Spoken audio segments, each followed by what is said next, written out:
calansida media ugu imaa warar xaqiiqa ku saleysan sirar qarsoon warar degdeg ah fadlan nala joog oo subscribe saar channelkeena haddii aad nagu cusub tahay mahadsanid kusoo dhawaada warka habeenimo calansida media fadlan haddaan ugu cusub tahay subscribe sarka meelka furada wararkii ugu dambeeyay waa habeenimo Arbacada soo galayso qodobo xasaasi ah inoo soo socdo fadlan nala joog war degdeg ah qorqor iyo Goodlaabe ugu dambeyntii garabkiisa ka baxay madaxweynaha waqtigiisa dhamaada Farmaajo isla markaasina sheegay inay ka soo horjeedaan muddo kororsiga madaxweynaha waqtigiisa dhamaada Farmaajo sidoo kalena cambaareeyay dagaalkii ka dhacay magaalada Muqdisho qorqor iyo Goodlaabe oo dhiigii haweynimo dib u soo cishtay sidoo kale war degdeg ah ra'iisul wasaare Roble oo ka soo horjeestay muddo kordhinta Farmaajo lana saftay Goodlaabe iyo qorqor Farmaajo garabkiisa waa la baneeyay mis casili doona mise madaxweynayaasha Galmudug iyo Hirshabelle ayaa wadajir waxay u soo saareen war saxaafadeed ay galabta uga hadleen xaaladda dalka iyo muddo kororsiga madaxweynaha waqtigiisa dhamaaday Farmaajo 11 qodob ayay ka soo saareen waxayna ku sheegeen labada maamul inaysan raali ka ahayn dagaal ka dhaca Muqdisho muddo kordhinta Farmaajo loo sameeyay ay iska diideen shacabkana ay uga baaqeen inay mid noqdaan oo ay iska diidaan cid walba oo ka soo horjeeda wadajirkooda ummadda Soomaaliyeed qorqor iyo Goodlaabe ayaa waxay maamul goboleedyada ugu baaqeen inay qaataan doorkooda ku aadan doorashada iyo sidii loo qaban lahaa Galmudug iyo Hirshabelle ayaa muujiyay walaaca ay ka qabaan in dalka loo horseedo dhibaato burbur iyo dawladnimada ka soo horjeedo Axmed Qorqor iyo Cali Goodlaabe ayaa saaxiibtinimo dhow la ah madaxweynaha waqtigiisa dhamaada Farmaajo hase yeeshee la sheegay inay ka hor yimaadeen qorshihii muddo kordhinta Farmaajo waa uu jabay ugu dambeyntii labadii qofood ee garbihiisa ahaa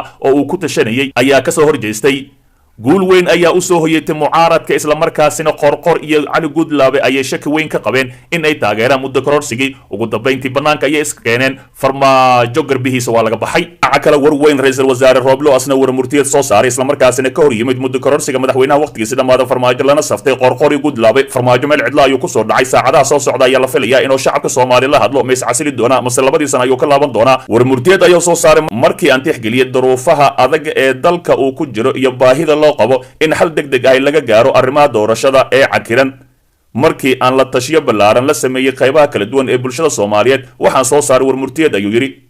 ugu dambeyntii Roble ayaa fahmay galdarrada iyo kursi jaceylka madaxweynaha waqtigiisa dhamaaday Farmaajo isla markaasina dadka Muqdisho ku dhamaanaya ay yihiin ra'iisul wasaare Roble qaraabadiisa dhiigiisa waxa uu yiri waxaan ku celinayaa mar kale sida aan uga xumahay xiisadii colaadeed ee ka jirta magaalada Muqdisho maalmihii la soo dhaafay iyo natiijada xun ee ka dhalatay taas oo sababtay barakac shacab badan oo danyar ahay laba waxaan soo dhaweynayaa war murtiyeedkii ay soo saareen labada dawlad goboleed Hirshabelle iyo Galmudug dawlad goboleedyada Puntland Jubbaland Koonfur Galbeed iyo gobolka Banaadir waxaan ka codsanayaa in ay qayb ka qaataan geedi socodka nabadda iyo dardargelinta doorasho xor iyo xalaal ah ayuu yiri Roble saddex sidoo ku cad barnaamijka xukuumadda ee baarlamaanka ka hor akhriyay waxaan diyaar u ahay in aan dalka ka hirgeliyo doorasho lagu heshiiyay 17 September 2020 afar dhammaan daneeyaasha doorashooyinka dalka waxaan ugu baaqayaa in ay u diyaar garoobaan in uu dalka aado doorasho isla markaasina la joojiyo dhaqdhaqaaq kasta oo wax u dhimaya arrimaha doorashooyinka iyo xasiloonida dalka shan ciidamada qalabka sida waxaan farayaa in ay gutaan waajibaadkooda dastuuriga ah isla markaasina ay sugaan amniga si gaar ah waxaan taliyayaasha ciidamada u in dib loogu celiyo ciidamada xiryahooda ayuu yiri lix siyaasiyiinta mucaaradka ay waxa ugu baaqaya in ay joojiyaan ficilada iyo dhaqaaqyada abuuraya colaada waana in ay ku ekaadaan guryahooda iyo goobahooda gaarka ah ayuu yiri todoba doorka beesha caalamka waa muhiim waxaana codsanayaa in ay sii wadaan taageerada ay u fidinayaan dadka iyo dawladnimada Soomaaliyeed ugu dambeyntii ra'iisul wasaare Roble ayaa garabkiisa baneeyay madaxweynaha waqtigiisa dhamaada Farmaajo ma qorshe isla og yihiin miya masar Roble ugu dambeyntii waxa uu diidan yahay xasuuqa ka dhacaya magaalada Muqdisho Farmaajo mis casili doona mise labadii sano ayuu ka laaban doona saacadaha soo socda ayuu hadli doona fadlan nala joog oo daawar bixinadii ugu dambeeyay Farmaajo waa uu jabay garbihiisa waa laga baxay hawiyihii oo idil oo garbihiisa taagnaa oo ku garabsiinayay muddo kordhinta caawa ayay baneeyeen fadlan dib u daaw wararkeenii hore ee calansida media xog xasaasi ah ciidamo badan oo ay horkacayaan Indhacade iyo General Saadaq John oo aag badashay isla markaasina difaac culus galay ciidamo ka tirsan kuwa taageersan musharax madaxweyne Cabdiraxmaan Cabdishakuur warsamay ciidamo kale oo diidan muddo kororsiga oo ay hogaaminayaan Saadaq John iyo Yuusuf Indhacade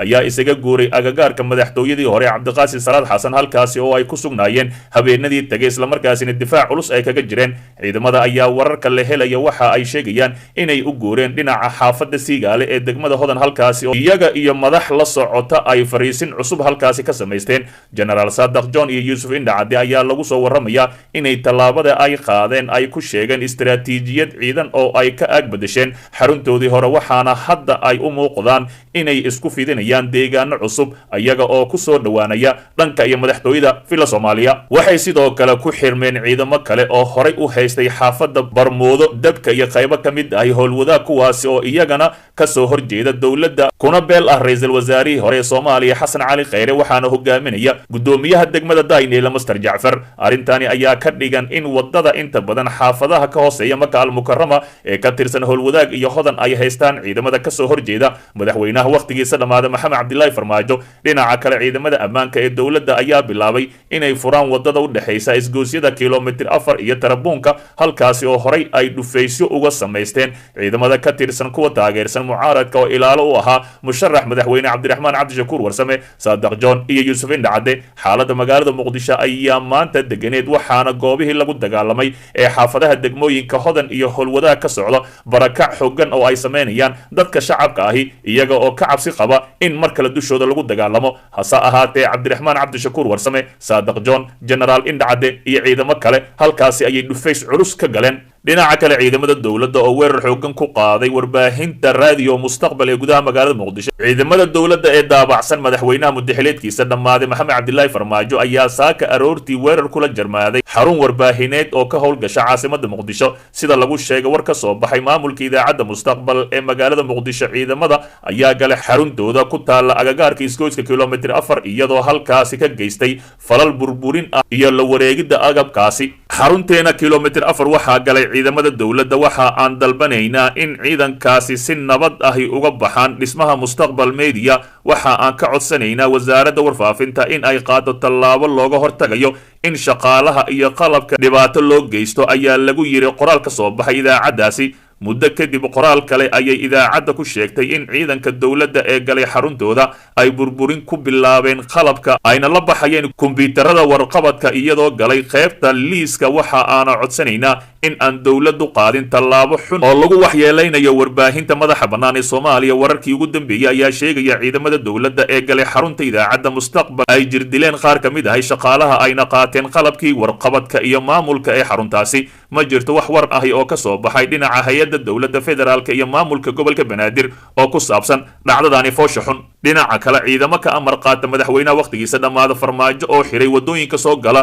daalada daljirka Dahsoon ciidamada amniga ee dowladda ayaa maanta xiray dhammaan jidadka soo gala daalada daljirka Dahsoon ee ku taala degmada Boondheere ee gobolka Banaadir halkaasi oo ay ka bilaabeen dhaqdhaqaaqyo hor leh ciidamada ayaa dhagaxaan waaweyn ku gooyay wadooyinka soo gala daaladani oo u dhow dhismaha xarunta madaxtooyada Soomaaliya ee magaalada Muqdisho sidoo kale waxaa goobta lagu arkayay ciidamo badan oo ka tirsan kuwa loo yaqaano duufaan iyo gaadiid dagaal oo la soo dhoobay halkaasi ila deegaanka ayaa sidoo kale warbaahinta u sheegay in ciidamadu ay difaacyo ka sameysteen aagagaasi si ay uga hortagaan weerar uga yimaada dhanka mucaaradka dhinaca kale waxaa guud ahaan caasimadda ka jirta dhaqdhaqaaqyo xoog leh oo iska soo horjeeda kuwaasi oo ay wadaan dowladda iyo mucaaradka sidoo kale shacabka ayaa bilaabay barakac xooggan waxaana degmooyinka laga qaxay ka mid ah hodan howlwadaag warta nabadda iyo Boondheere sidaan wararkayna hore ku sheegnay